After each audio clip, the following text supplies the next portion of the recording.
ഞാനിവിടെ ഉണ്ടാക്കാൻ പോകുന്നത് ഭട്ടൂരയാണ്. ഭട്ടൂര ഉണ്ടാക്കാൻ വേണ്ട സാധനങ്ങളാണ് പറയാൻ പോകുന്നത്. മെയിനായിട്ട് മൈദ ഇത് 2.5 ഗ്ലാസ് മൈദ ഉണ്ട്. ഈ മൈദയിലേക്ക് 1/2 ഗ്ലാസ് തൈര്, 1/2 ഗ്ലാസ് തൈരാണ്, 1/2 ഗ്ലാസ് പാല്, വെള്ളം നമ്മൾ അളവിനനുസരിച്ച് പാകത്തിന് ചേർത്ത് കൊടുക്കുക. 1 ടേബിൾ സ്പൂണ് ഡാൽഡ, ഇത് ഞാൻ വീട്ടിലുണ്ടാക്കിയ ഡാൽഡയാണ്, അതാണ് ഈ കളറ്. ഉപ്പ്, 1 മുട്ട, ഈസ്റ്റ് 1 ഗ്ലാസ്, 1/2 ഗ്ലാസ് വെള്ളത്തിൽ, ചുടുവെള്ളത്തിൽ 5 മിനിറ്റ് വെച്ചതാണ്. ഇതെല്ലാം കൂടി ചേർത്ത് നമുക്ക് ഈ മാവ് കുഴച്ചെടുക്കാം. ഡാൽഡ ഇതിലിട്ട് ഇങ്ങനെ നല്ലവണ്ണം കുഴച്ചെടുക്കുക. ഇതിൽ മിക്സാക്കി കൊടുക്കാൻ വേണ്ടിയിട്ടാണ് ഡാൽഡയും ഉപ്പും ഇതിലേക്കിട്ട് നല്ലവണ്ണം ഇത് ചേർത്തി കൊടുക്കണം. ആദ്യം ഇതെല്ലാ സ്ഥലത്തും ഒരേപോലെ എത്താൻ വേണ്ടിയിട്ടാണ്. അപ്പോൾ ഇത് നിങ്ങൾ നല്ലവണ്ണം ഇതിൽ ചേർത്തി ഇളക്കി കൊടുക്കുക. നല്ലോണം കുഴച്ച് ചേർത്തി കൊടുക്കണം.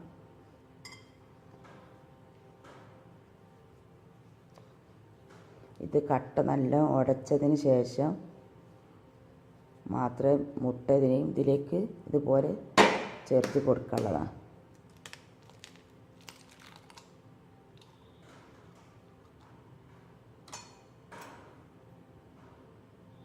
വെള്ളം പാകത്തിന് ഇതെല്ലാം ഇതിലേക്ക് ചേർത്തതിന് ശേഷം മാത്രം വെള്ളം ചേർത്താൽ മതി.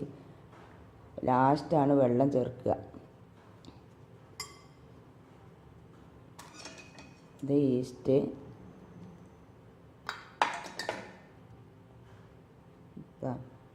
കാൽ ഗ്ലാസ്സാണ്, 1/2 ഗ്ലാസ് പോലുമില്ല തൈര്, അതേപോലെ കാൽ ഗ്ലാസ് പാല്. നമ്മൾ ചേർക്കാനുള്ള എല്ലാ സാധനങ്ങളും ഇതിലേക്ക് ചേർത്തി കഴിഞ്ഞു.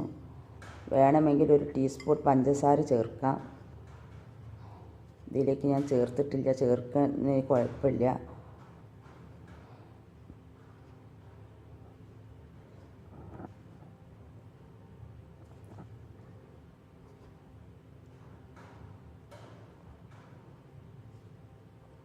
ഇനി ഇതിലേക്ക് വെള്ളം ചേർത്ത് പാകത്തിന് അളവിൽ കുഴച്ചെടുക്കാം.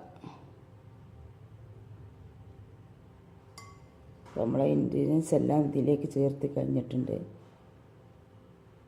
ഇനി കുറേശ്ശെ വെള്ളം ഒഴിച്ച് പാകത്തിന് വെള്ളമാകുന്നത് വരെ കുഴച്ചെടുക്കുക.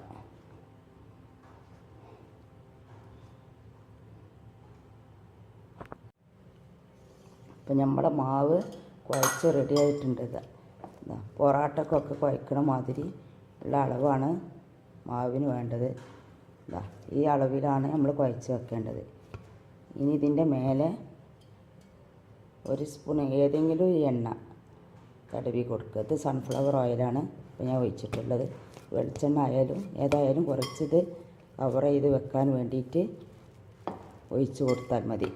ഇത് 2 മണിക്കൂർ നേരം ഇങ്ങനെ വെക്കണം. അത് നമുക്കൊരു പാത്രം കൊണ്ട് മൂടി 2 മണിക്കൂർ നേരം അടച്ച് വെക്കാം.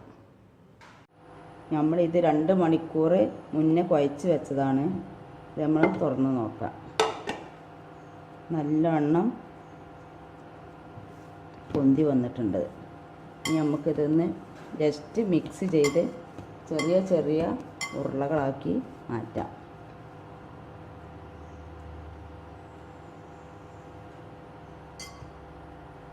ഇങ്ങനെ ചെറിയ ഉരുളകളാക്കി മാറ്റിയെടുക്കാം. വലിയ ഭട്ടൂര വേണമെന്നുണ്ടെങ്കിൽ വലുതാക്കിയിട്ടും ചെയ്യാൻ പറ്റും. ഇത് ഞാൻ ചെറുതാക്കിയിട്ടാണ് ചെയ്യണത്. ഇടത്തരം വലുപ്പാക്കിയിട്ട് അതൊക്കെ നിങ്ങളെ ആവശ്യാനുസരണം ചെയ്യാം.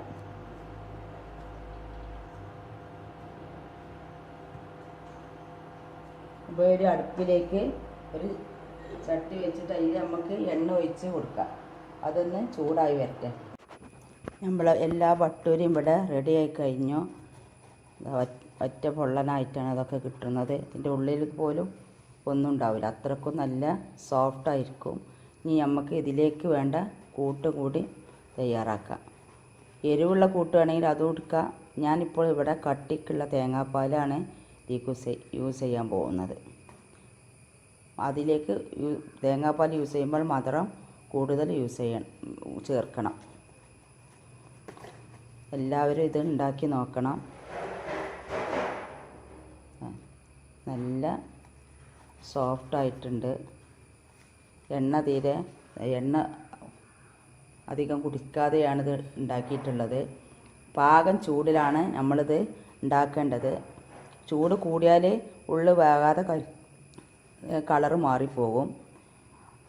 അപ്പം ചൂട് കുറവായാലോ എണ്ണ നല്ലോണം കുടിക്കുകയും ചെയ്യും. അപ്പോൾ പാകം ചൂടിലാണ് ഇത് ഉണ്ടാക്കിയെടുക്കേണ്ടത്. ഇതിലേക്ക് തേങ്ങാപ്പാലും ബട്ടൂരയാണിത്. ഇങ്ങനെയാണിത് തയ്യാറാക്കേണ്ടത്. തേങ്ങാപ്പാലിൽ നല്ലവണ്ണം മധുരം ചേർക്കണം. എരിവിനെക്കാട്ടിയും കൂടുതൽ ടേസ്റ്റ് കിട്ടുക മധുരമാണ്. ഇത് നിങ്ങൾക്കെല്ലാവർക്കും ഇഷ്ടമായെങ്കിൽ ലൈക്ക് ചെയ്യുക, സബ്സ്ക്രൈബ് ചെയ്യാൻ മറക്കരുത്. എല്ലാവർക്കും ഷെയർ ചെയ്ത് കൊടുക്കുക. താങ്ക്സ്.